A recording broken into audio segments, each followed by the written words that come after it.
Good morning. My name is Carol Johnson, and I'm today's service associate. Janice Kimball will be presenting our message this morning, along with other readers. Our announcements were on the slideshow before the service, and were also sent out by email yesterday with the order of service for today. If you are new and would like to receive emails for upcoming services, please talk to a member of the welcome team or write to us at info@lakechapalauu.org. So I just want to welcome you with, live from Fellowship Hall, it's our LCUUF Sunday service. Woo-hoo. Bravados, those who are brave, strong, and adventurous. Janice Kimball has gathered 20 local published authors to write their stories about coming to live in the Lake Chapala area. Today, we're offering a sneak peek, a taste of some of the stories that are in the collection entitled Bravados. Now for a special welcome to our visitors. If you are visiting us for the first time or have returned or reconnected after a long absence, we invite you to say your name and tell us where you're from. If you're on Zoom, use the Zoom raise hand feature and we'll ask you to unmute. If you're in the room, just raise your hand and we'll bring you the microphone. New people, don't be shy. Do you want to do it?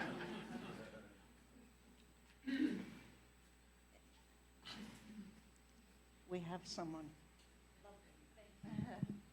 Hello, everybody. My name's Leela. I'm Devorah's daughter and visiting from Vermont in the U.S. Hi, everyone. I'm Brendan. I'm Devorah's son, visiting from New Hampshire. I lived in Vermont for years. Love that place. I'm John Cleveland, and this is my wife. Kathy Vardy. We spent the last summer here, and now we're living here permanently. We were able to get out of Texas alive. Yeah. Anyone else? All right. Now let's switch to those on Zoom. Is there anyone new with us on Zoom today?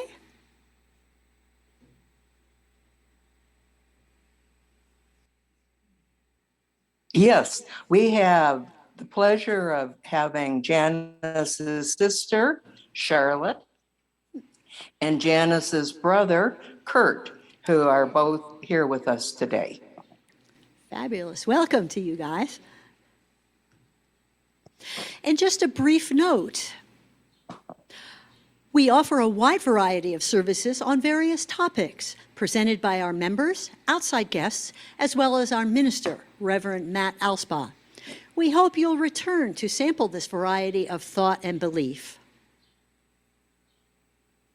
Now, let us light our chalice with these words that we sing together. Rekindle this light in celebration for the life that we share. Just give me a minute. There's 2 new lighters. That's the wrong one. That's the wrong. Heidi. Oh, the chalice. Okay. We'll do this one later.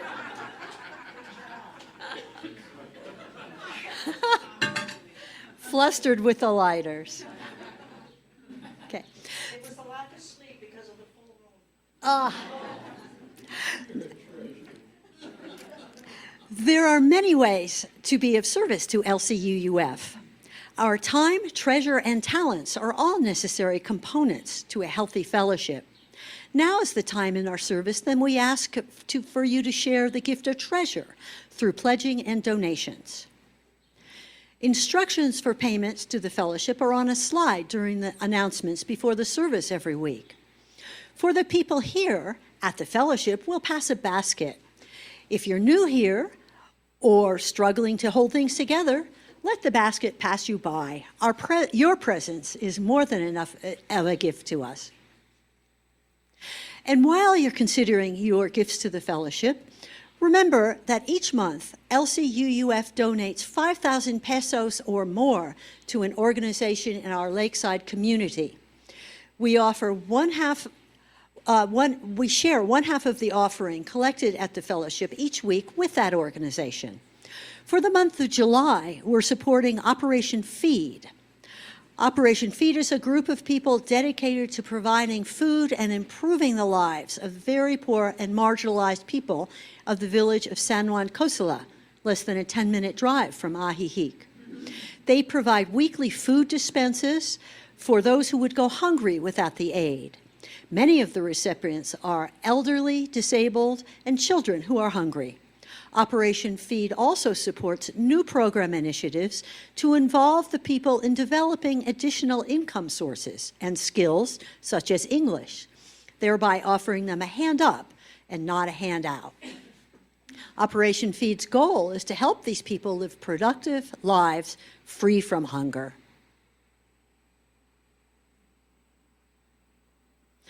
Each week, we take time to remind ourselves that we belong to a community which cares for each other.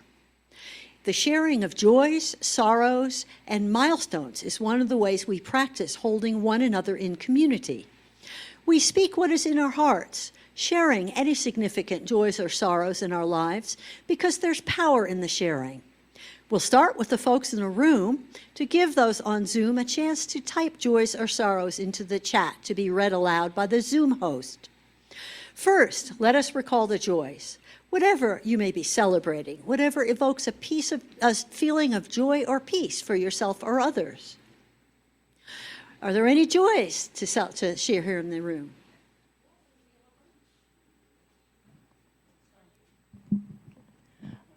I'm Suzanne Bjorner, and a joy I had last week was that I was in Pittsburgh at the General Assembly of the UUA, and it was my first time in person, probably my last, but it was a good experience on many, many levels.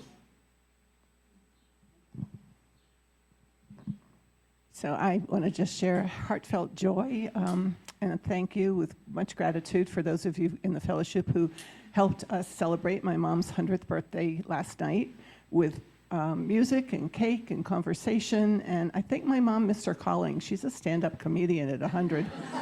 Oh my God. She wanted to know where all the old people came from that came to the party. My other great joy, of course, is that my son and my youngest daughter are here for a whole week. And I think it's the first time since they were kids that I've had just the two of them all to myself.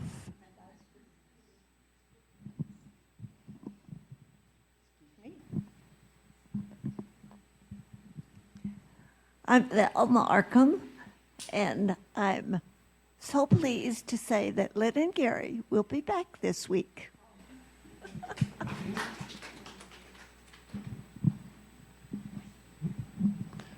Hello, I'm Michael Swords.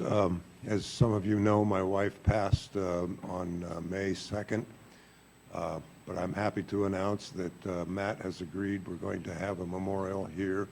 When he returns at the end of this week, we'll pick a date. And but I also want to share that the absolute joy over the last 48 hours, first of all, the concert on Friday night was just phenomenal. And then the party at Devorah's yesterday, so much love, so much joy. It was really wonderful. We are so lucky in this community. Anyone else?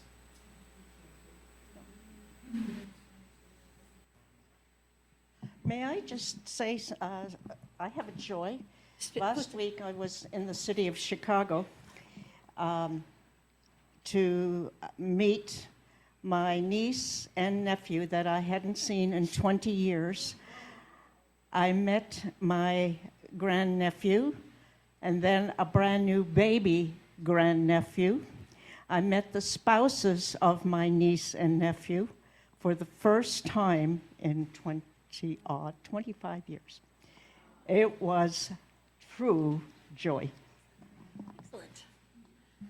Are there any joys to be shared on Zoom?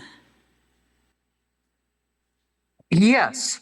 Bob and Kathy would like to light a candle of joy for having moved into a new home. And I'm going to sneak in, this is Trudy, I'm going to sneak in an early concern. I was dropped off the meeting and I cannot get back on. So, studio, would you readmit me, or someone take a look and readmit me? Thanks.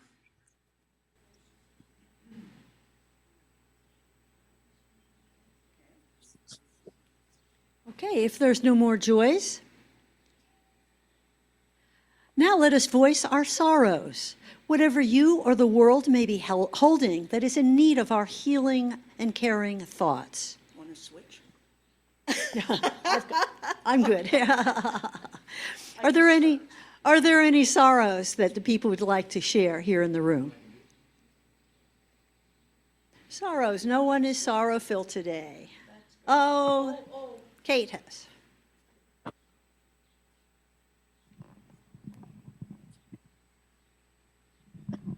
Thank you. This is Kate. And my extreme sorrow is what's happening up north, especially with the Supreme Court. We all need to do whatever we can to turn this around, and they're trying to undo 60 years of progress, and they've got a good start. Mm-hmm.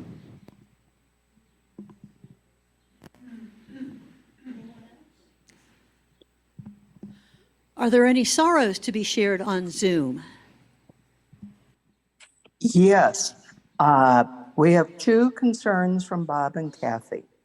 The first is that they are in their new home inundated with boxes. And then Bob and Kathy would like to light a candle of concern that is going to go unspoken.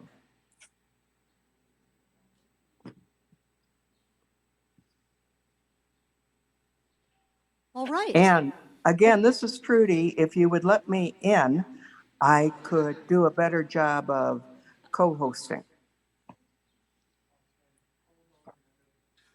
Well, I'm going to light a candle for her, that's for sure. Trudy, you're not there to be let in. You need to send us a request again.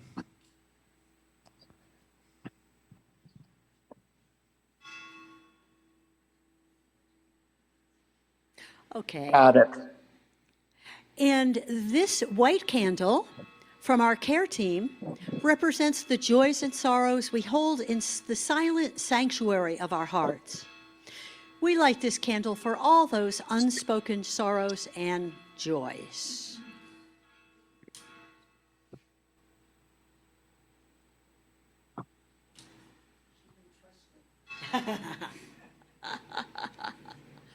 Let us share a moment of silence to hold in our hearts both the sorrows and the joys that have been shared this morning.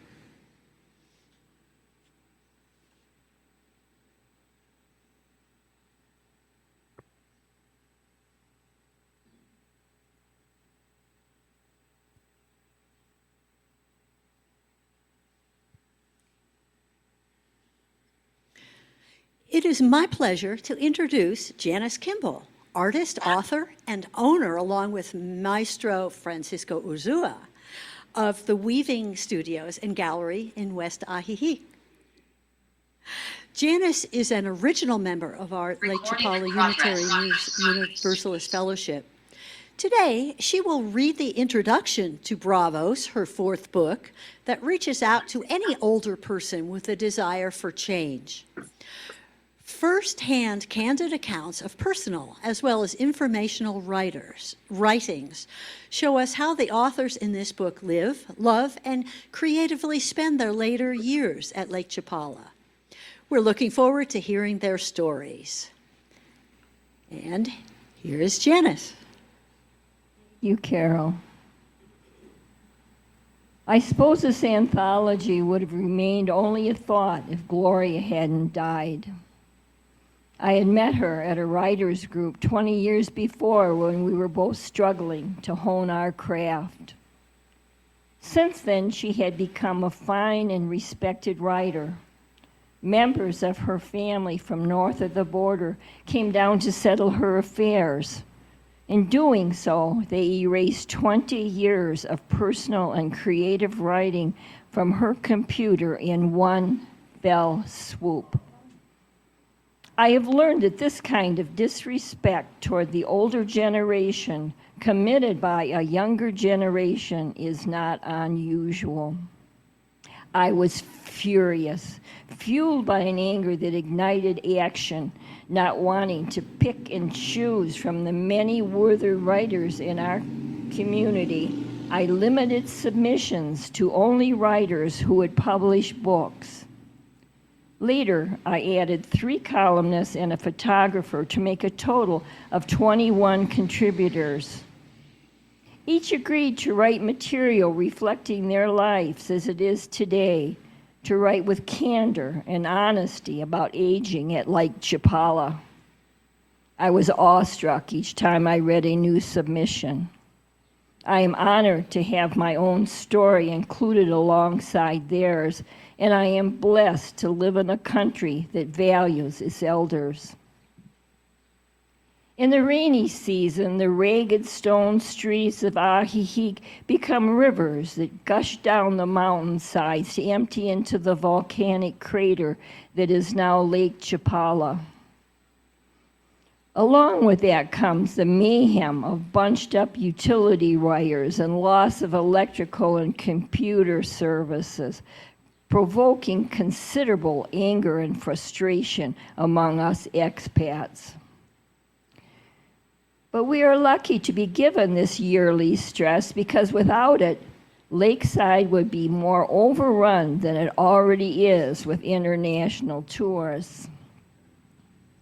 Lakeside is a quasi-metropolis now, when we Norteños are few in number, when cattle, horses, and people roamed untethered. The experience of writing about living among an ancient indigenous culture infuses with its magic. It seems that little has changed for our Mexican host who in the last 20 years. The lives of us, its foreign guests, however, have changed a lot. We are caught up in traffic jams. Our calendars are filled with activities of every sort. It is said that foreigners comprise 20% of the local population. Our expat writers are not a homogeneous group.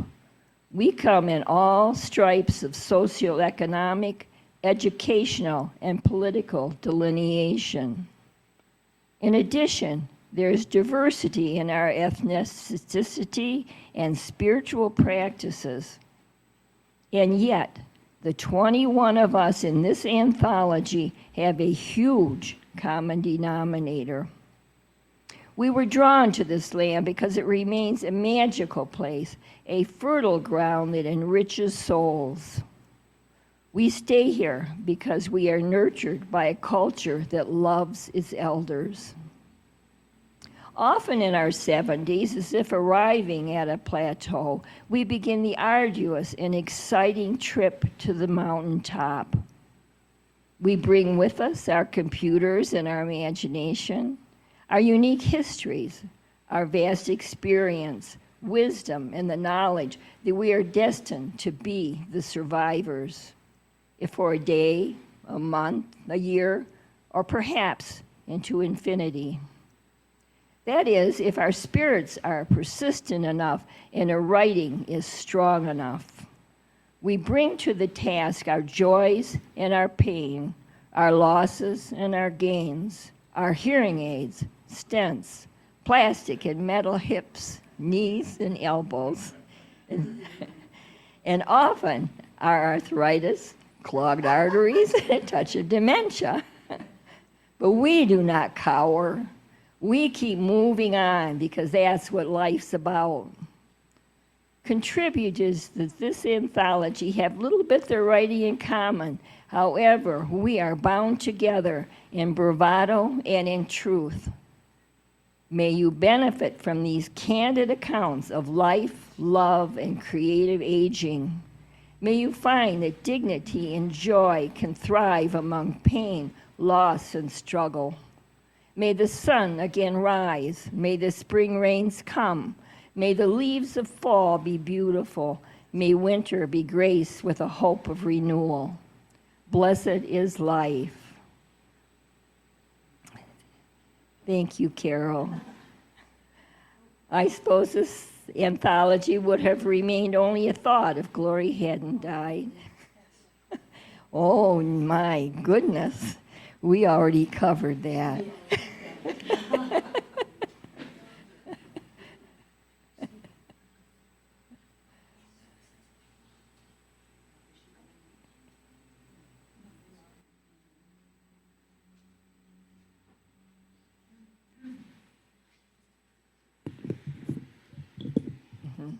We just I've hold been on for a accused moment, please. of not speaking into the microphone, so please let me know if you can't hear me.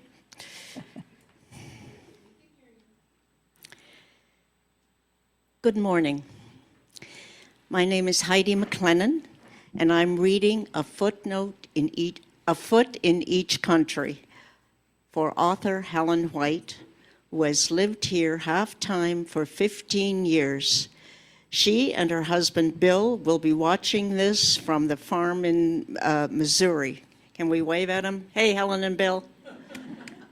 This is for you. A foot in each country. When my husband, Bill, and I drove to Mexico for the first time in 1968, little did I know that we would fall in love with the country and want to return and return for the rest of our lives. Little did I realize that someday I would live in Mexico, although I knew that at an early age I wanted to travel and experience life in other countries. A few years later, we bought a small RV, then a motorhome. Not wanting to return to Missouri when vacation was over. One year, we met a couple at a restaurant in West Ajijic who asked us if we had ever stayed during the summer. They said, if you do, you will always come back in the summer. That's when we decided to buy a house so that we could come and go in our own time frame. For 15 years, we have lived in Ajijic, January through April and July through October. The other months are spent on our beloved farm overlooking the valley of the Sac River. May in Mexico is hot and dry. Can any of us attest to that? Should we include June? May in Missouri is green with colorful iris, redbud trees, dogwood trees, and lilac bushes. We experience the best seasons in Missouri and Mexico. When we return to Mexico in the summer, we leave the brown, dying grass in Missouri and the heat and humidity that makes it hard to breathe. We exit the airport in Guadalajara, inhaling cool air and looking at those dark green mountains. Because the vegetation is so thick, they look that they are covered with fur. But the best part of the summer is the rain. Either the soothing repetitive patter of rain on the roof or the rumble of thunder followed by torrents of water. I love the clouds of summer. I've seen other cloud formations that I love, but none like the clouds at Lakeside. In the morning, they peak over the mountains, then continue to grow higher and higher into tall cumulus clouds, snow white, resembling mountains of whipped cream. I think if I had a giant spoon, I'd probably want to eat it. Take a bite. At other times, they look muscular and strong, their humps and bumps like a boxer flexing his muscles as if to say, watch out. I'm going to drop a giant thunderstorm on your head. But it's only a bluff. When you look later, the big cloud has dissipated into a shimmering cirrus shelf gradually fizzing out. The clouds never disclose their intent until there is a sudden downpour or a silent drifting away. I have learned many lessons about Mexican culture and perspectives. One is to relax, something I could learn from, and adopt a que sera, sera attitude. I think this is how the Mexicans have survived centuries of persecution and deprivation. Perhaps that is why they accept so much bureaucracy. An example. Bill and I learned that when we bought our learned that when we bought our car. After the papers were copied to transfer the title, we were told to come back in 2 months. We returned in 2 months, with time running out before we had to return to the States. The clerk looked through the papers and said, "Come back next week." Sound familiar? We returned the following week, and the clerk said, "Maybe next week." We must have looked so desperate, because the next clerk said, "Hablan español?" I said, "Poquito," and she launched into a lengthy dialogue about something.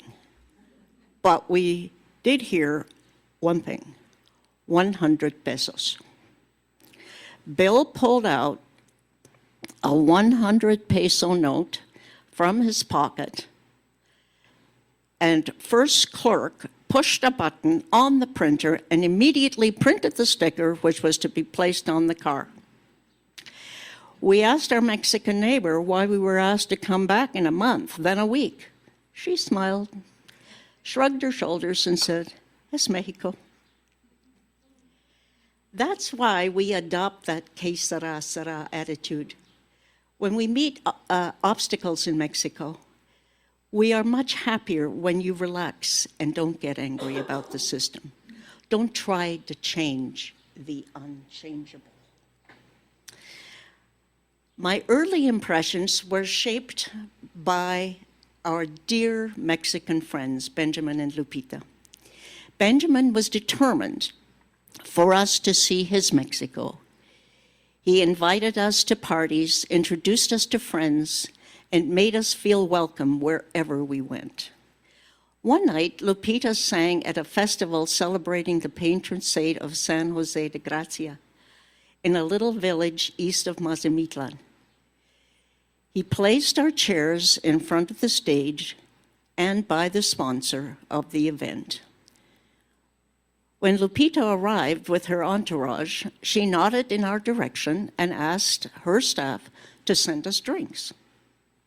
I have found this kind of warmth and friendliness whenever I have attended a Mexican party. No one looks as if you don't belong there. Even if you have not been invited, you are greeted with love and friendship. Perhaps this is the reason I feel happy when I'm in Mexico. People are happy.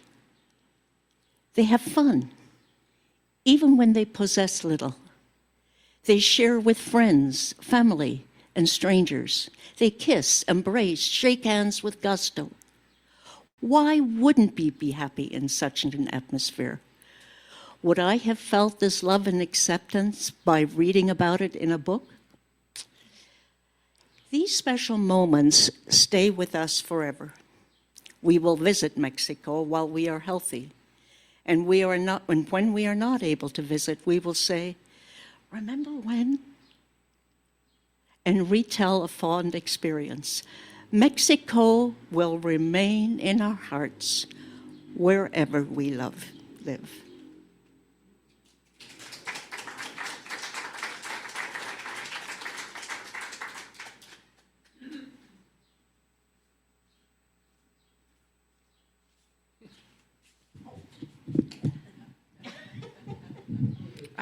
I asked why the two of them didn't just go together, but let me just take you all in. My name is Devorah Kelley, and I moved to Ajijic from Keene, New Hampshire in July of 2021. Next week will be 2 years. Can't believe that. My beloved husband, Bob Kelley, had dementia, and I had brought him here for end-of-life care in a beautiful and loving facility. This is our story. Love is never ending. This is a quote. Let us then be up and doing, with a heart for any fate, still achieving, still pursuing, learn to labor and to wait. That's a quote from Henry Wadsworth Longfellow's celebrated poem, A Psalm of Life. He wrote it long after, hang on, I feel like I'm shouting. He wrote it not long after the death of his first wife, and while thinking about how to make the best of his own life. But this is my story of how I moved my loved ones to Ahihic and found that there is life after death of a loved one, and that love doesn't end. Rosalind Carter says these important words. There are only 4 kinds of people in the world. Did y'all know that? Only 4. Those who are currently caregivers, those who will be caregivers, and that's only 3. I know. those who will be caregivers, and those who will need a caregiver. People often, they've asked me, when did my husband's dementia start? Well, that's a really hard question, because unlike a heart attack, which comes very suddenly, and you know when that happens, dementia comes on very slowly over time, and it's not always obvious until it is. In March 2020, I found out about Ahihic as a possible solution. In early May, I made the call and reserved a room.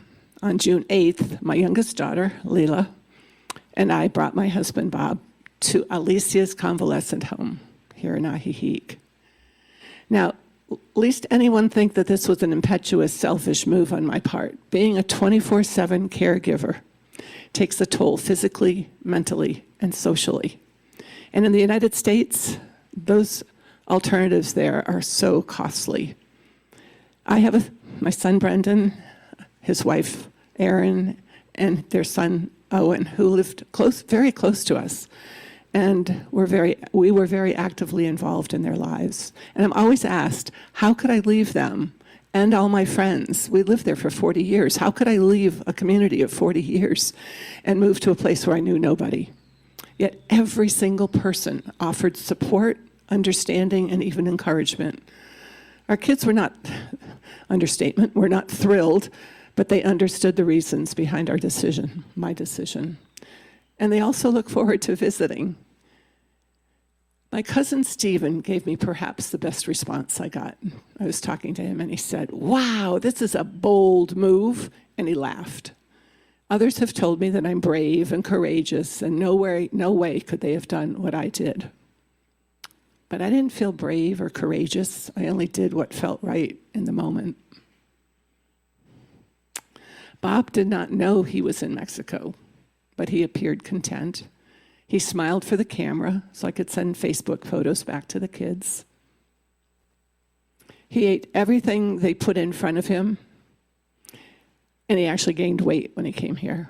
Talking was limited, but the smiles were generous, and his favorite response, I love this, his favorite response when I said, "Want to go for a walk? You want to do this?" He'd say, "I'll give it a go." So life was as good as we could make it. Grief and love are co-joined. You don't get one without the other. Jandy Nelson. Dementia is often called the long goodbye. Sometimes it's easy to keep the sadness and grief at bay. But other times it washes over me and I have no choice but to let it out. There are times when I still feel overwhelmed by the grief of watching my husband slowly fade away from the amazing person he'd been in the almost 50 years that we'd been together. One day, when I was deep in that grief, this poem came. It literally just flowed through me as an expression of the many ways that grief can express itself, and I called it The River of Grief. My grief is like a river.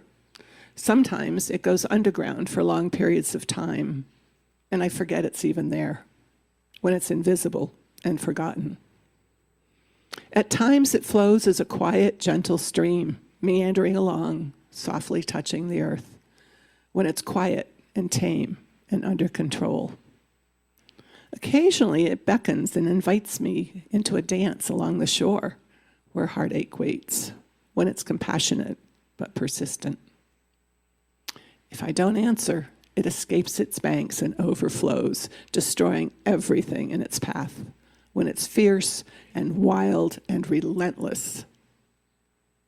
The river is always there, maybe just below the surface, maybe a quiet presence, maybe inviting a dance, but sooner or later it will erupt. It's the way of the river.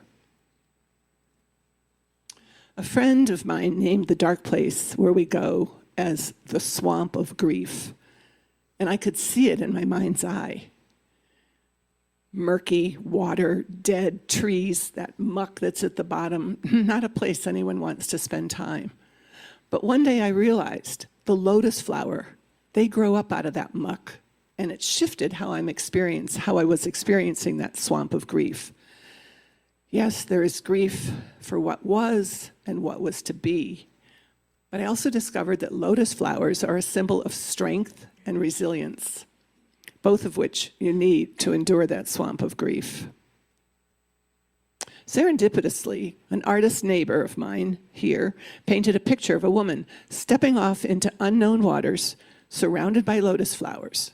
So of course I bought a smaller print version and have it hanging over my bed as a reminder to look for the beauty and the strength and the resilience that I will need in this journey. I'm determined that grief will not consume me. Another quote, "The sorrow we feel when we lose a loved one is the price we pay to have had them in our lives."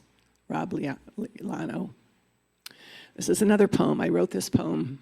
It doesn't say this in here, but I wrote it 2 days after Kelley died.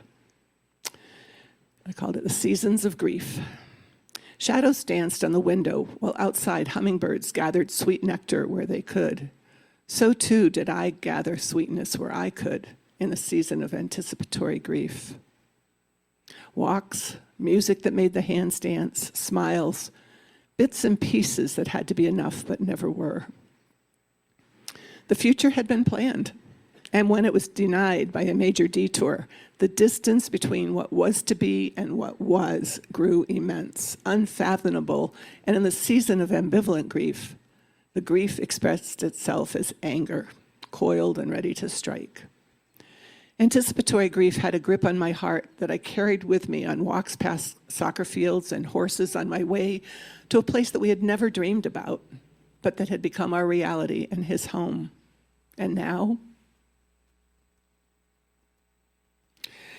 I live in the season of la pena de la viuda, the widow's grief. Grief that at times hides just below that surface until it burbles up and erupts in tears, and sometimes unexpectedly when kind words are spoken that kindle the tears. The spaces between will become longer, the tears less intense, windows into a possible future where the season of grief is but a shadow. Ojalá que sí. Another quote, "When the winds of change blow, some people build walls and others build windmills." Chinese proverb. So I don't like the word widow. It depresses me. Instead, I claim the Spanish word viuda, which contains the word vida, life. And my friend Beth said, life with or without you. One way of claiming my new status, my new life, was that on the 6-month anniversary of Bob's death, I took off my wedding ring and I placed it on the box that holds his ashes. And I now, in its place, wear the Anillo de Viuda, a widow's ring that I designed and had made for me. It has a rose quartz, which is a heartstone, and 2 tiny gold hearts on either side of the stone. It's a tangible symbol of my new status. I'm no longer married, but I carry the love we had for 50 years with me every single day.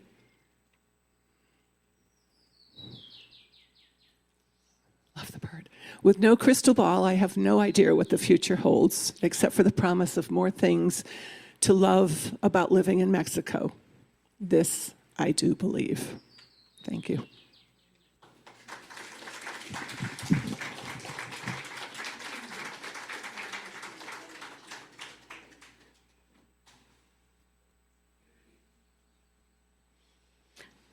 Thank you, Devorah, for moving this back.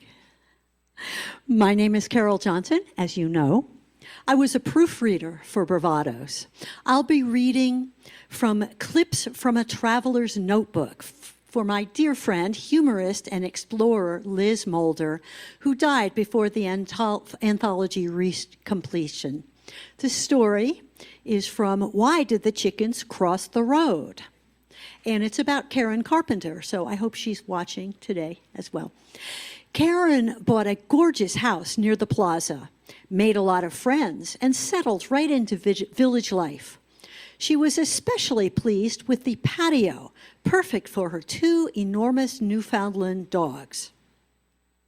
She was delighted, almost enchanted, when she was awakened her first morning by the crowing of a rooster. In her new kitchen, she made coffee and gazed with admiration and awe as the sun slanted through the patio door. She fed the dogs, who looked every bit as pleased as she was. The second morning, being awakened by the rooster was still fairly delightful. By the third morning, the routine was beginning to lose its charm. And by the fourth morning, she wanted to wring that rooster's neck. However, after a few weeks, she was able to sleep through the early morning wake-up calls, and their morning ruckus faded into what we know and love as the general cacophony of Mexico. She was amused by the chorus of squawks when she passed the house of the old Mexican man who kept chickens in his yard and tried to differentiate the particular squawk belonging to her rooster.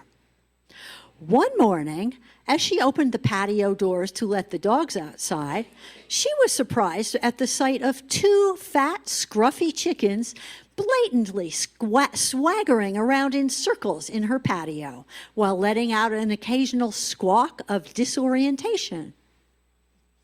I had visions of the dogs devouring the chickens. I knew, this is Karen speaking, I knew that fessing up to the responsibility of murder wouldn't bode well. If the dogs ate them and I tried to hide it, with my luck, I'd get caught. I'd take the dogs for a walk and one of them would have a chicken feather in its teeth, or the other one would belch and out would float a feather. These complex visions ran through my mind in an instant. But the dogs, upon spotting the chickens, were undoubtedly thinking, "One apiece." Karen quickly locked the patio door, securing the dogs inside while she assessed the situation. First, she figured that the chickens had somehow flown over the wall, maybe several walls. They had gotten in by hop flying up the tree branches in the neighbor's yard. Second, she was pretty sure they belonged to the old Mexican man with the yard full of poultry.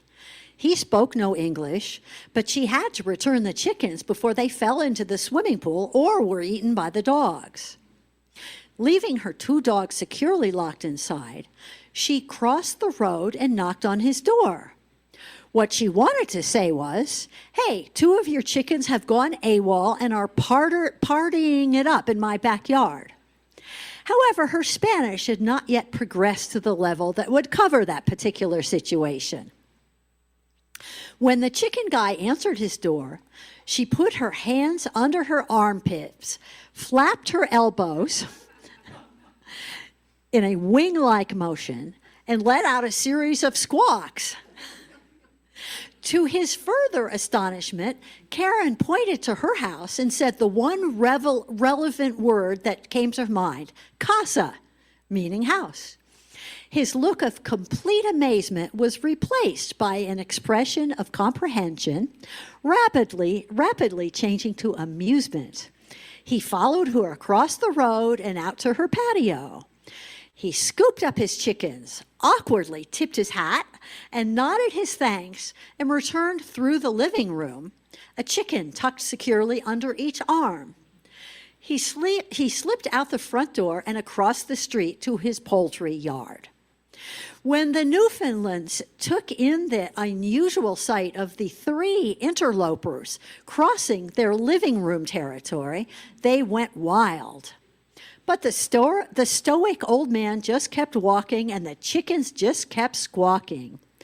The dogs look at each other as if to say, "What a blast! I wonder what Karen has planned for us tomorrow." And now Janice is back with us.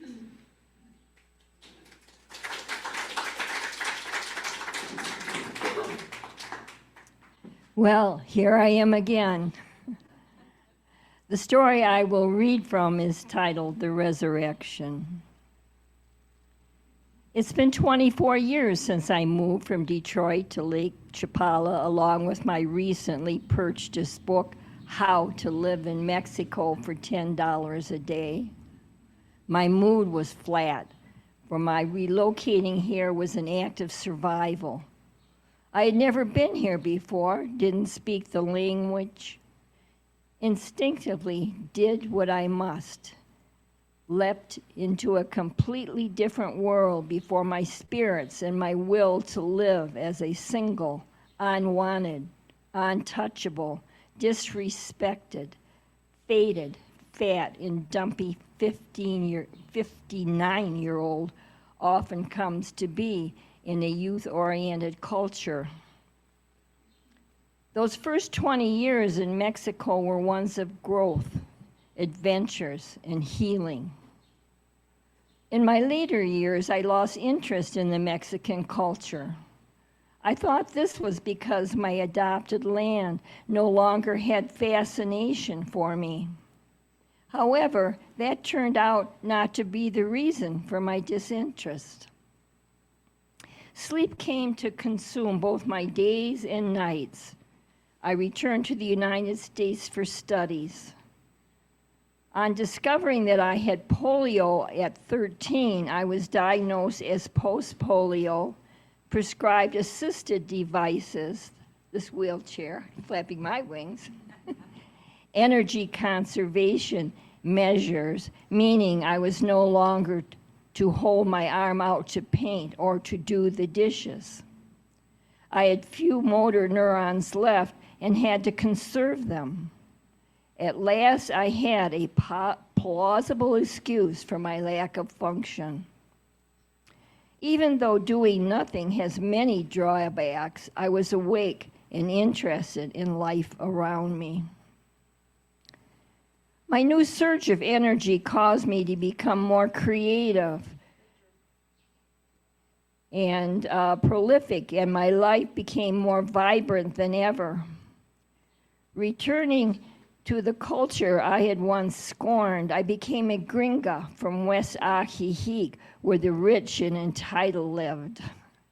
I added a penthouse apartment above the weaving studios of Francisco and I connected by a one-person elevator with an operating stool.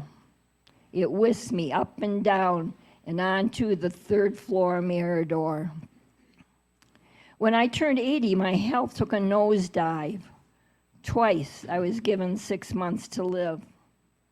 Francisco and I hardly noticed the pandemic on our doorstep. We were so absorbed into the land of illness, our life devoted to following doctors' instructions and keeping track of pills. Our weavings became more meaningful and complicated. By almost miraculous collaborative effort, they came to overflow our gallery space. We emptied the guest bedroom and filled it with racks of original patterns, skeins of warp in our ancient spool spinner, El Torno. What a marvelous finale this would be for my last day on Earth. I made a first draft of the eulogy for my memorial, compiled photographs for a slide presentation. How disconcerting when I began to get better. A new plan was in order. I rejoined the Ajijic Writers Group. It was my great surprise when all the preparation for my final parting of life on earth became the foundation for which I would rise again. Last September, after 3 years of near closure, Francisco and I reopened our gallery. We had a reception the following month and sold 5 weavings that day. We paid off our medical bills and were able to be extra generous to those who clean and maintain our house and gardens. On Christmas Eve, we had a potluck, circle supper dinner. We left dirty dishes stacked up on the kitchen counter for Francisco and I to wash on Christmas Day. However, on that day, we went to La Nueva Posada for turkey dinner served on the patio before shimmering Lake Chapala instead. On returning home, I transferred from my downstairs permobile into the elevator and got into my roundabout on the 2nd floor. Then I collapsed from exhaustion. It was near dark when I was awakened from Christina, who cleaned our place on Fridays. I had forgotten that Christmas was on a Sunday, her day of watering. I could see the image of her 20-year-old daughter beside me, both dressed in high heels and holiday finery. She reached down to remove the stray hairs from my face and pet my head as if I were a kitten, what she was prone to do when I was sick. I struggled to sit up. "Don't clean the kitchen or do the dishes," I emphatically told her. "Francisco and I are going to do that tomorrow." With a smug smile of perhaps a cat who just ate the canary, she replied, "Well, we already did." They gave me a bow similar to a curtsy and left. And that is the reason I could be so ecstatically happy while at the same time feeling so miserably sick. I have no words left unsaid, no regrets. The reason I smile in the face of diversity. I'm at the mountaintop. Flanked by my side are my heroes, Lorna and Francisco, my knight in shining armor, who is now my caregiver. Our faces brave the winds. No man could put us under. At last, I am of value, I am needed, and I am loved. Thank you.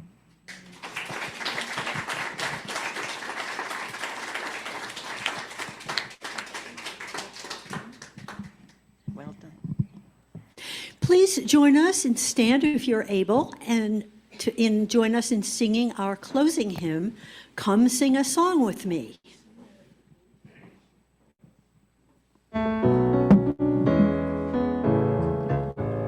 Come sing a song with me. Come sing a song with me. Come sing a song with me, that I might know you're mine. And I'll bring you hope when hope is hard to find. And I'll bring a song of love and a rose in the winter time. Come dream a dream with me. Come dream a dream with me. Come dream a dream with me, that I might know you're mine. And I'll bring you hope when hope is hard to find. And I'll bring a song of love and a rose in the winter time. Come walk in rain with me. Come walk in rain with me. Come walk in rain with me, that I might know you're mine. And I'll bring you hope when hope is hard to find. And I'll bring a song of love and a rose in the winter time. Come share a rose with me. Come share a rose with me. Come share a rose with me, that I might know you're mine.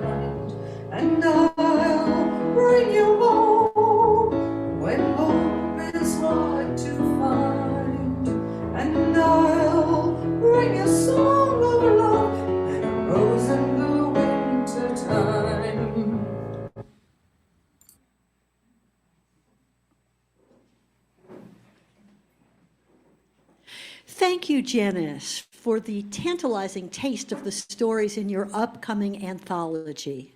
The book Bravados will be available in the fall of this year.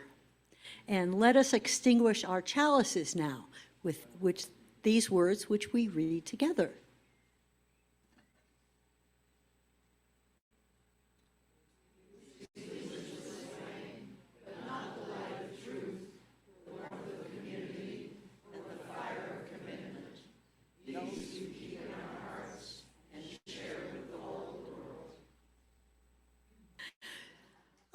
This is the end of our service. Our worship is over, but our service begins. Go in peace and with a purpose. Thank you.